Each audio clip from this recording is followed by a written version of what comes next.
നമസ്കാരം. ക്ലോസ് എൻകൗണ്ടറിലേക്ക് സ്വാഗതം. 36 വർഷങ്ങൾക്ക് ശേഷം ഇന്ത്യ ഒളിമ്പിക് ഹോക്കിയുടെ ക്വാർട്ടർ ഫൈനലിലെത്തി. ഈ വർഷം നടന്ന ചാമ്പ്യൻസ് ട്രോഫിയിൽ സിൽവർ മെഡലിസ്റ്റുകളായിരുന്നു ഇന്ത്യ. ഇന്ത്യയുടെ ദേശീയ ഗെയിം അതിൻ്റെ പ്രതാപകാലത്തേക്ക് തിരിച്ചു വരുമ്പോൾ ഒരു മലയാളിയാണ് അതിൻ്റെ അമരത്ത്. PR ശ്രീജേഷാണ് ഇന്ന് ക്ലോസ് എൻകൗണ്ടറിൽ. സ്വാഗതം. ഇന്ത്യ തോൽപ്പിച്ച അർജൻറ്റീനയാണ് ഈ ഒളിമ്പിക്സിൽ സ്വർണ്ണ മെഡൽ ജേതാവായത്. അപ്പോൾ ഇന്ത്യക്ക് തോൽപ്പിക്കാൻ കഴിയാത്ത ടീമുകളൊന്നും ഈ ഒളിമ്പിക്സ് കളിച്ചിരുന്നില്ല എന്ന യാഥാർത്ഥ്യം വേദനിപ്പിക്കുന്നുണ്ടോ? അങ്ങനെയൊന്നും നമുക്കൊരിക്കലും പറയാൻ പറ്റത്തില്ല. കാരണം വെച്ച് കഴിഞ്ഞാൽ ഓരോ ടീമുകൾക്കും അതിൻ്റേതായ ഒരു ശൈലിയുണ്ട്. ഇപ്പം ഒളിമ്പിക്സിൽ വെച്ച് നോക്കുമ്പോഴത്തേക്കും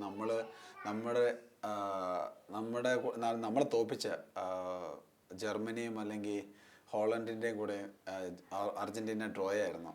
അതുപോലെ തന്നെ ക്വാർട്ടർ ഫൈനൽസിൽ അല്ലെങ്കിലും അവർ കളിച്ചത് എന്താ പറയുക, വൺ ഓഫ് ദ ബെസ്റ്റ് മാച്ചായിരുന്നു അവരുടെ ലൈഫിൽ. അപ്പം ആർക്കാണോ വിജയം എഴുതിയിരുന്നത് അവരാണ് ജയിച്ചത്. പിന്നെ ചെറിയൊരു നിരാശ ഇല്ലായികയില്ല. കാരണം വെച്ച് കഴിഞ്ഞാൽ ഒന്ന്, നമ്മുടെ കയ്യിലിരുന്ന കളികൾ പലതും നമ്മൾ കയ്യിൽ നിന്നും കൈവിട്ട് കളഞ്ഞൊരു അവസ്ഥയായിരുന്നു ഒളിമ്പിക്സിൽ. അപ്പം ഈ ഒരു ക്വാർട്ടർ ഫൈനൽസിൽ തോറ്റതിന് ശേഷം ടീം മെമ്പേഴ്സിനുണ്ടായിരുന്ന ഒരു വികാരം എന്നുള്ളത് ഒരിക്കലും ഒരു നിരാശ എന്നല്ല പറയുന്നത്, നിരാശയിലൂടെ ഉണ്ടാകുന്നൊരു വിഷമം മാത്രമായിരുന്നു.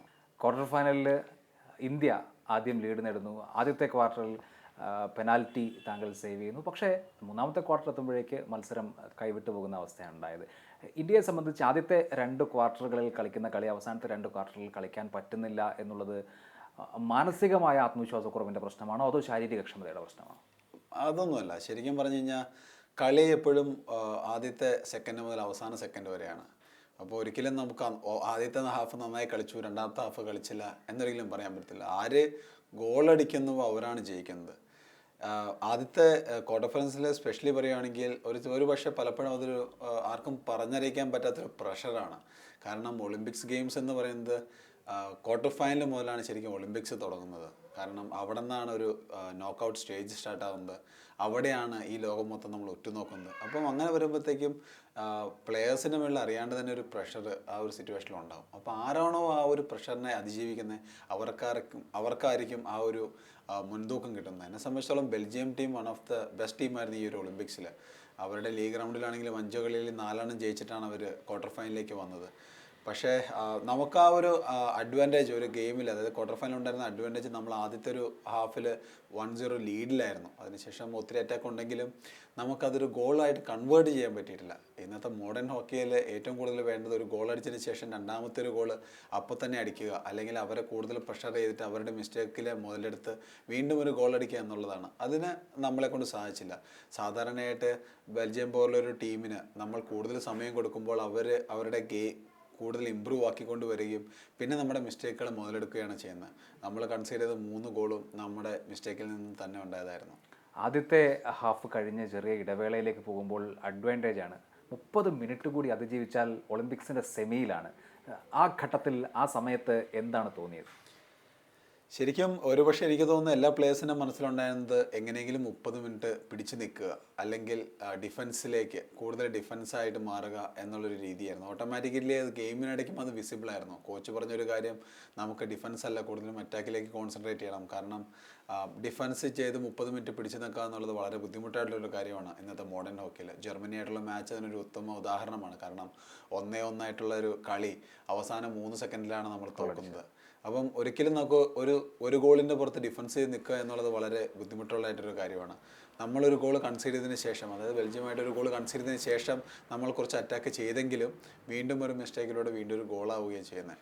അപ്പം ആ ഒരു സിറ്റുവേഷനിൽ വീണ്ടും നമുക്ക് എങ്ങനെ 30 മിനിറ്റ് പിടിച്ചു നിർത്തുക എന്നുള്ളതല്ല, നമുക്ക് എങ്ങനെ രക്ഷപ്പെടുക എന്നുള്ളതാണ് ചിന്തയിലേക്ക് വരുന്നത് ആദ്യം. അപ്പം അവസാനത്തെ 30 മിനിറ്റിൽ ആ ഒരു ഡിഫൻസീവ് തന്ത്രം എങ്ങനെയെങ്കിലും നമ്മൾ രക്ഷപ്പെടുക.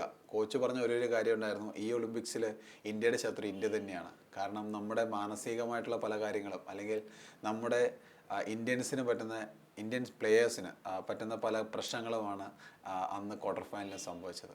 അന്ന് ബെൽജിയവുമായിട്ടുള്ള കളി കഴിഞ്ഞതിന് ശേഷം ഇന്ത്യയിലെ തന്നെ കളി നിരൂപകർ ഒരു പുതിയ ഗെയിമാണ് ബെൽജിയം കളിച്ചത് എന്നാണ് എഴുതിയിട്ടുള്ളത്. ഇന്ത്യ പഴയ ഹോക്കിയും കളിക്കുന്നു. അങ്ങനെ ബെൽജിയം പോലെയുള്ള ടീമുകൾ, അല്ലെങ്കിൽ ജർമ്മനി, ഹോളണ്ട് ഒക്കെ പുതിയ ഒരു ഹോക്കി കളിക്കുമ്പോൾ എന്തുകൊണ്ടാണ് ഇന്ത്യക്ക് ആ ലെവലിലേക്ക് എത്താൻ പറ്റാത്തത്? ശരിക്കും ഇപ്പം ബെൽജിയത്തിന് നമ്മൾ എടുത്തു പറയുകയാണെങ്കിൽ ബെൽജിയം കഴിഞ്ഞ ഒരു 10-12 വർഷമായിട്ട് ഓൾമോസ്റ്റ് ഒരേ കോർ ഗ്രൂപ്പിനെ വെച്ച് കളിക്കുന്ന ഒരു ടീമാണ്. അപ്പോൾ അവരുടെ കോൺഫിഡൻസ് അല്ലെങ്കിൽ അവരുടെ ആ ടീം ബോണ്ടിങ് നമ്മളെക്കാളൊക്കെ ഒത്തിരി ഡെവലപ്ഡ് ആയിട്ടാണ്.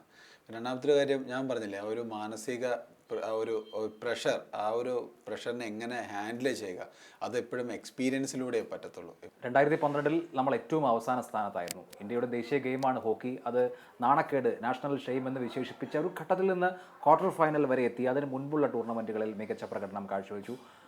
എങ്ങനെയാണ് ഇന്ത്യൻ ഹോക്കി ടീം മുന്നോട്ടേക്ക് ഉയരുന്നത്? ഓൾട്ട്മാനെ പോലെ ഒരു കോച്ചിൻ്റെ വിദഗ്ധോപദേശമുണ്ട്. ഇന്ത്യൻ ഹോക്കി ശരിയായ ട്രാക്കിലാണോ?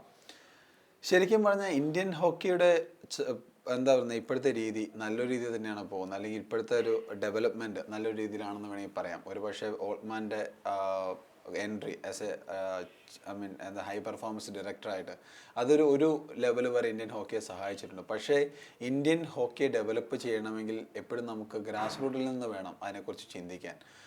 ഇന്നത്തെ അവസ്ഥയിൽ ഒരു പക്ഷേ കൂടുതലും നമ്മൾ ഹൈ ലെവൽ, അതായത് ഇൻ്റർനാഷണൽ ലെവലിലേക്ക് കുറിച്ചുള്ള ടീമിനെ കുറിച്ച് മാത്രമേ നമ്മളത് ചിന്തിക്കുന്നുള്ളൂ. കുട്ടികൾക്ക് ഹോക്കി കളിച്ച് തുടങ്ങണമെന്ന് തോന്നുക, അവരിലെ ഏറ്റവും പ്രതിഭകൾ മുകളിലേക്ക് ഉയർന്നു വരിക, അങ്ങനെ ഏറ്റവും മികച്ച ഒരു ടീമിനെ നമുക്ക് ലഭിക്കുക, അങ്ങനെ ഒരു സാഹചര്യം ഇന്ത്യയിലുണ്ടോ? ഇന്ത്യയിൽ ആവശ്യമായ പിന്തുണ ഹോക്കിക്ക് കിട്ടുന്നുണ്ടോ? ശരിക്കും പറഞ്ഞ് ഇപ്പം അതിനൊരു തുടക്കം വന്നിട്ടുണ്ട്. ഈ ഒരു ഹോക്കി ഇന്ത്യ വന്നതിന് ശേഷം എന്നെ സംബന്ധിച്ചിടത്തോളം ഇന്നിപ്പോൾ ഹോക്കി ലീഗ് സ്റ്റാർട്ട് ചെയ്തു. ഹോക്കി ഇന്ത്യ ലീഗ് എന്ന് പറയുന്ന ഒരു ലീഗ് നമ്മൾ കണ്ടക്ട് ചെയ്യുന്നുണ്ട്. ഇപ്പോൾ കഴിഞ്ഞൊരു 4 വർഷമായിട്ട് നമ്മൾ കളിക്കുന്നുണ്ട്. അതുപോലെ തന്നെ പലപ്പോഴും പല ടൂർണമെൻറ്റുകൾ കണ്ടക്ട് ചെയ്യുന്നത് റായ്പൂർ, ഭുവനേശ്വർ അല്ലെങ്കിൽ റാഞ്ചി അങ്ങനെയുള്ള സ്ഥലങ്ങളാണ്. അതായത് ഹോക്കി എവിടെയാണോ കൂടുതൽ ഇൻട്രസ്റ്റഡ് ആയിട്ടുള്ളത്, അപ്പം നമുക്ക് താല്പര്യമുള്ള സ്ഥലം. ഇപ്പോൾ കേരളത്തെ സംബന്ധിച്ചിടത്തോളം ഫുട്ബോൾ വരുമ്പോൾ നമ്മുടെ ഗ്രൗണ്ടുകൾ എപ്പോഴും നിറഞ്ഞിരിക്കും. അതുപോലെയാണ് ഹോക്കി നടക്കുമ്പോൾ ഭുവനേശ്വറിലും റായ്പൂരിലും റാഞ്ചിയിലും ഈവൻ പഞ്ചാബിൽ വരെ പല സ്ഥലങ്ങളിലും. അപ്പം നമ്മൾ അതുപോലുള്ള സ്ഥലങ്ങളിലാണ് ഇപ്പോൾ കോൺസെൻട്രേറ്റ് ചെയ്ത് ഹോക്കി ഡെവലപ്പ് ചെയ്യുന്നത്. ഈ ഒളിമ്പിക്സ് കാലത്തെ ഒരു സവിശേഷത വലിയ പിന്തുണ. ഇന്ത്യൻ ഹോക്കിയെ സംബന്ധിച്ച് എത്ര വൈകാരികമായാണോ രാജ്യം മുൻപ് പിന്തുണ നൽകിയിരുന്നത്, അതേമാതിരിയുള്ള പിന്തുണ ഇത്തവണയും ലഭിക്കുകയുണ്ടായി. ഇന്ത്യൻ ടീം തോറ്റതിന് ശേഷവും അമിതാഭ് ബച്ചൻ അടക്കമുള്ള ആളുകൾ ഈ ടീമിനെ എൻകറേജ് ചെയ്തുകൊണ്ടാണ് ട്വീറ്റ് ചെയ്തത്. അങ്ങനെ രാജ്യത്തിൻ്റെ പിന്തുണയെ എങ്ങനെയാണ് കാണുന്നത്? ശരിക്കും പറഞ്ഞാൽ അതാണ് എല്ലാ അത്ലറ്റും പ്രതീക്ഷിക്കുന്നത്. ഇപ്പോൾ ഒരു ഹോക്കി പ്ലെയർ എന്ന നിലയിൽ എനിക്ക് വളരെയധികം സന്തോഷമുണ്ടായിരുന്നു.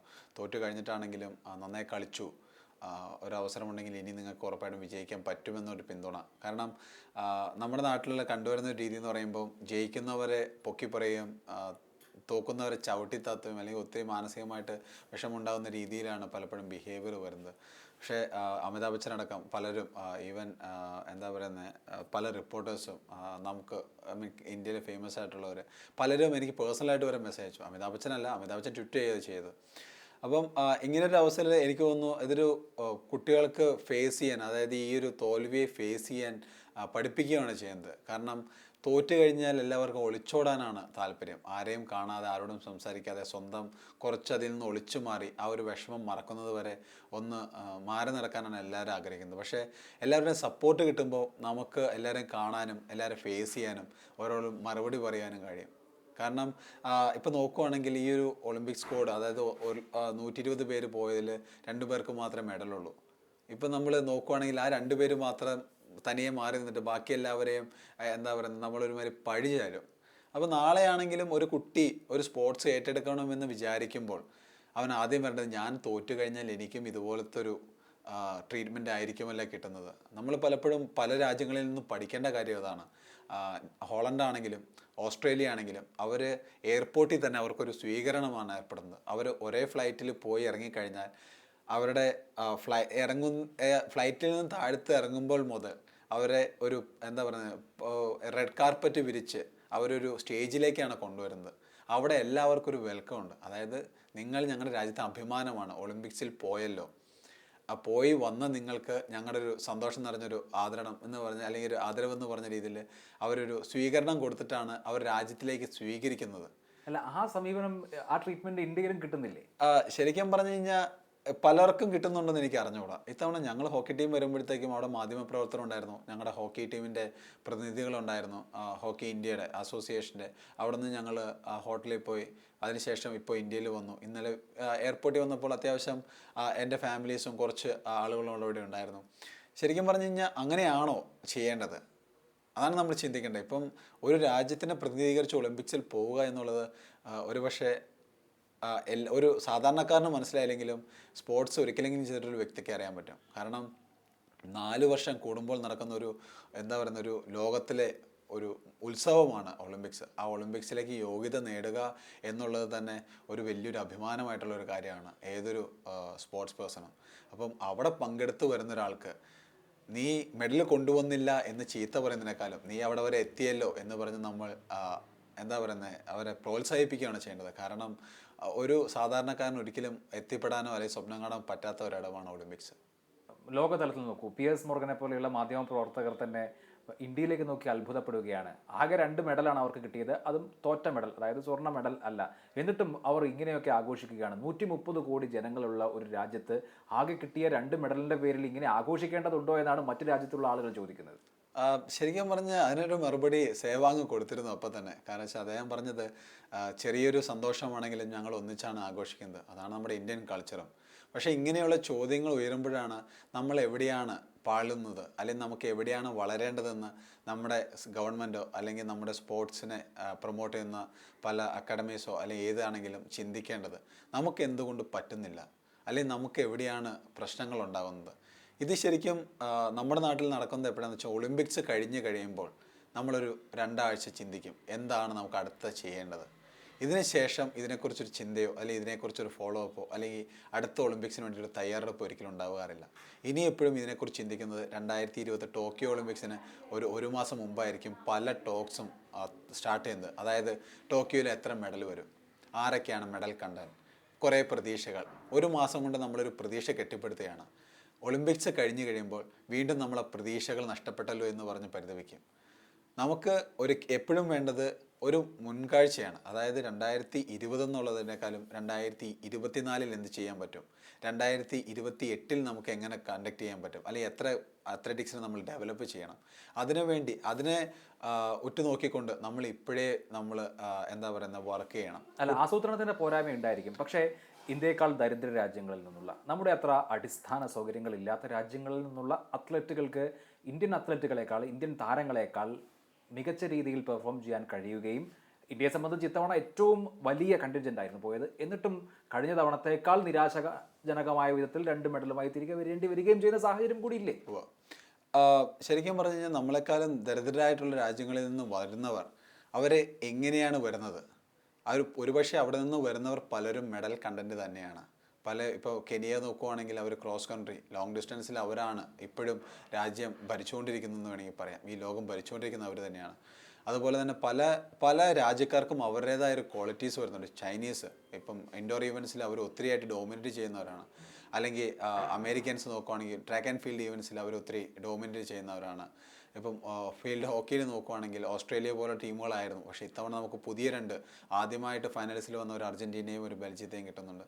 അപ്പോൾ പല കൺട്രികൾക്കും അവരുടേതായ ഒരു പ്ലസ് പോയിന്റ് വരുന്നുണ്ട്. ഇപ്പം ഇന്ത്യ വെച്ച് നോക്കുവാണെങ്കിൽ ഒരുപക്ഷെ നമ്മളിവിടുന്ന് പോകുന്നതിന് മുമ്പ് മെഡൽ കണ്ടന്റുകളായി കണ്ടത് ഷൂട്ടേഴ്സിനെയും അല്ലെങ്കിൽ കുറച്ച് ബോക്സേഴ്സ് അല്ലെങ്കിൽ റെസ്ലേഴ്സ്, പിന്നെ സൈന നെഹ്വാളിനെയും അല്ലെങ്കിൽ ഒരു ഹോക്കി ടീമിനെയും മാത്രമായിരുന്നു. കാരണം ട്രാക്ക് ആൻഡ് ഫീൽഡിലേക്ക് വരുമ്പോഴത്തേക്കും നമുക്ക് വേണ്ട ഒരുപക്ഷെ ശാരീരിക ഒരു പരിമിതി ഉണ്ടാവാം. നമുക്ക് പല രാജ്യത്തുള്ള ആളുകളെ വെച്ച് കമ്പയർ ചെയ്യുമ്പോഴത്തേക്കും ജയ്ഷയെ വെച്ച് നോക്കുവാണെങ്കിൽ ജയ്ഷെ ഇത്രയേ ഉണ്ടാകത്തുള്ളൂ. ഒരു യൂറോപ്യൻ കൺട്രിയിൽ നിന്ന് വരുന്നൊരു അത്ലറ്റ് ഒരു ഫിസിക് വെച്ച് നോക്കുമ്പോഴത്തേക്കും ഒത്തിരി വ്യത്യാസം ഉണ്ടാകും. ഈ ഫിസിക്കിൻ്റെ പ്രശ്നം പറഞ്ഞല്ലോ, അത് ഹോക്കിക്കും ബാധകമാണോ? പണ്ട് കാലങ്ങളിൽ ഹോക്കിക്ക് ഫിസിക് ഒരു പ്രശ്നമല്ലായിരുന്നു. കാരണം പണ്ട് കാലങ്ങളിൽ ഹോക്കി എന്നുള്ളത് കലാകാരന്മാരെ, അതായത് ഒരു ഇൻഡിവിജ്വൽ സ്കില്ലിനെ ഡിപ്പെൻഡ് ചെയ്തൊരു ഗെയിമായിരുന്നു. ഇന്നത്തെ മോഡേൺ ഹോക്കി ആസ്ട്രോ ടർഫിൽ, അതായത് കൃത്രിമപ്പുല്ലിൽ കളിക്കുന്ന ഹോക്കിയിൽ ഒരുപക്ഷെ ഫിസിക്കായിട്ടുള്ള കാര്യത്തിന് വളരെയധികം ഇമ്പോർട്ടൻസ് ഉണ്ട്.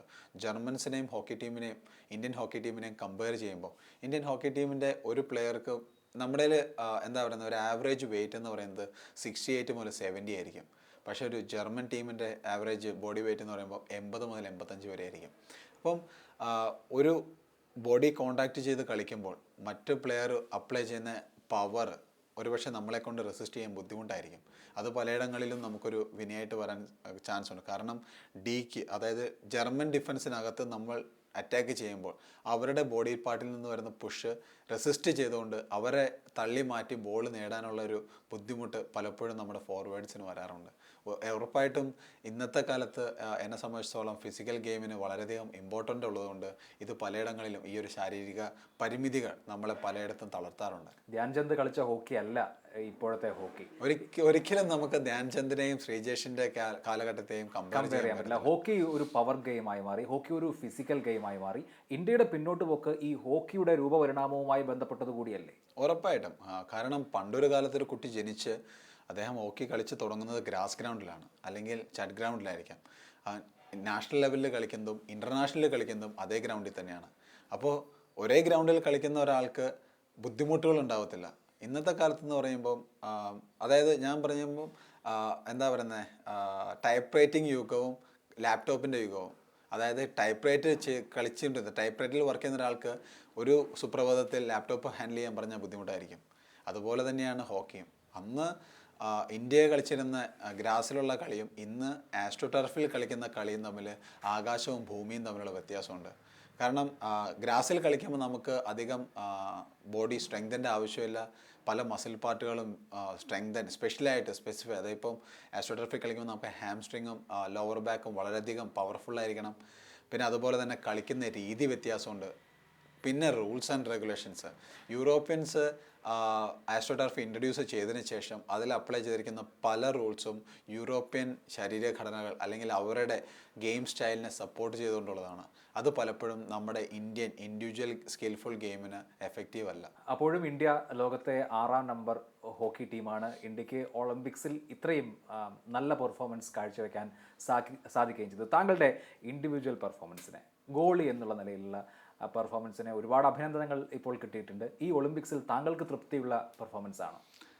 ശരിക്കും ഞാനൊരിക്കലും എൻ്റെ പെർഫോമൻസിനെ എന്താ പറയുന്നത് ഒരു പോസിറ്റീവായിട്ട് കാണാറില്ല. കാരണം എനിക്ക് പോസിറ്റീവായിട്ടെന്ന് തോന്നുന്നത് ഞാൻ ഒരിക്കലും ഒരു ക്ലീൻ ഷീറ്റുമായിട്ട് പുറത്ത് വരുമ്പോഴാണ്.